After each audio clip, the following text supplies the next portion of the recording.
ainda com as características gerais dos epitélios.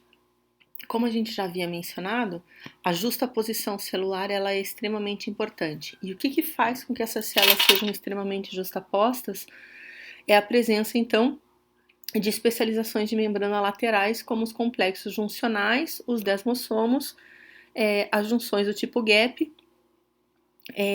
e os hemidesmossomos na parte basal. Então aqui a gente tem o cinturão de oclusão, presente onde estão as proteínas são as ocludinas, que permitem então a vedação dos espaços intercelulares. Logo em seguida a gente tem o cinturão de adesão, mostrando então aqui que existe ainda espaço extracelular entre as duas células. Depois a gente tem especializações pontuais, que são os desmossomos, sendo que o primeiro desmossomo, juntamente com os dois cinturões, formam o que a gente é considerado então como complexo juncional. Logo em seguida, os conexons, que formam as junções do tipo gap, que permitem a comunicação entre células para que possa ocorrer a troca de pequenas moléculas e íons. E na parte basal da célula, a gente tem o quê? Hemidesmossomos, que permitem a adesão da célula à lâmina basal. Então, essa grande quantidade de moléculas de adesão intercelular é que permitem a que ocorra, então, a justaposição celular e essas células sejam mantidas altamente aderidas umas às outras e que faz com que muitas células aderidas umas às outras a gente tenha uma alta densidade celular também. Além disso, uma outra característica extremamente importante dos epitélios é a polaridade estrutural e funcional. Então, eles têm polos e esses polos são determinados por domínios. A célula vai ter um domínio, as células, terão um domínio apical, que é um domínio que fica exposto ao lúmen ou ao ambiente externo. Um domínio que é o domínio que é chamado de domínio lateral, e fica voltado então para as células vizinhas, para as células adjacentes, ricas em moléculas de adesão intercelular, como a gente acabou de mencionar no slide anterior, e complexos juncionais, e o domínio basal, que fica associado à lâmina basal, que separa o epitélio do tecido conjuntivo subjacente, como a gente já vai ver no próximo slide. Então aqui estão os domínios, O domínio apical, aqui está representando como se fosse uma célula absortiva, a presença de microvilosidades, marcado em verde. Aqui, domínio apical, certo? Aqui está representado como baso, baso lateral. Mas a gente tem, então, o domínio lateral, células domínio lateral aqui novamente, células mantidas unidas umas às outras pelas moléculas de adesão intercelular, e domínio basal, aderido à lâmina basal, domínio basal, certo? Esses são os três domínios, então. O que é essa membrana basal? A membrana basal, ela vai permitir a adesão, então, entre o epitélio e o conjuntivo localizado logo abaixo, que é o conjuntivo subjacente. Ela tem que ser, e ela é, uma barreira permeável a nutrientes, metabólitos e gases, porque lembram que o tecido epitelial de revestimento ele é um tecido avascular, então ele vai ser dependente dos vasos sanguíneos do tecido conjuntivo, e ela é composta por duas lâminas, o que a gente chama de lâmina basal e lâmina fibroreticular. Na microscopia óptica, nem sempre ela é visível, mas quando visível a gente vai enxergar como uma linha tênue no HE corada num cor-de-rosa mais forte, que fica entre os dois tecidos, que é essa linha aqui, certo? Aqui é um PAS, na verdade.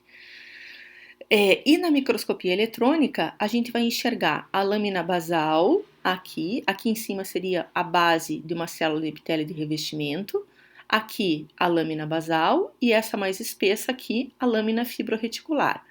A lâmina basal, ela é subdividida em três lâminas, a do meio, que é mais escura, essa aqui que eu estou passando o laser em cima, seria a lâmina densa, que é rodeada por duas lâminas lúcidas, lâmina lúcida 1 e lâmina lúcida 2, que são as lâminas periféricas. O que constitui a lâmina basal? Ela é formada por placas de colágeno 4, glicoproteínas, laminina, fibronectina e entactina. Essas são as moléculas que constituem, então, a lâmina basal. Já a lâmina fibroreticular, que é mais espessa, como a gente está vendo aqui, ela é formada por colágeno 7, fibrilas de ancoragem, e fibras reticulares de colágeno 3, tá certo? Então aqui a gente tem um desenho esquemático dessa membrana basal, certo? Mostrando aqui em cima a célula epitelial. Então, como a gente pode observar, a membrana basal ela é uma estrutura acelular, constituída extremamente por proteínas entrelaçadas, formando uma rede que é altamente permeável, ok? Quais são as funções? Tem um papel estrutural na polaridade celular, filtração de moléculas, regula a proliferação e a diferenciação celular, influencia o metabolismo celular, tem papel importante também na organização de proteínas nas membranas celulares de células adjacentes, afetando a sinalização celular, tem papel na migração celular, servindo como o quê? Como um caminho e como suporte para as células que estão migrando. Além disso, os epitélios, eles se renovam, eles têm taxas de renovação celular que são variáveis. Então, cada epitélio vai ter sua taxa de renovação.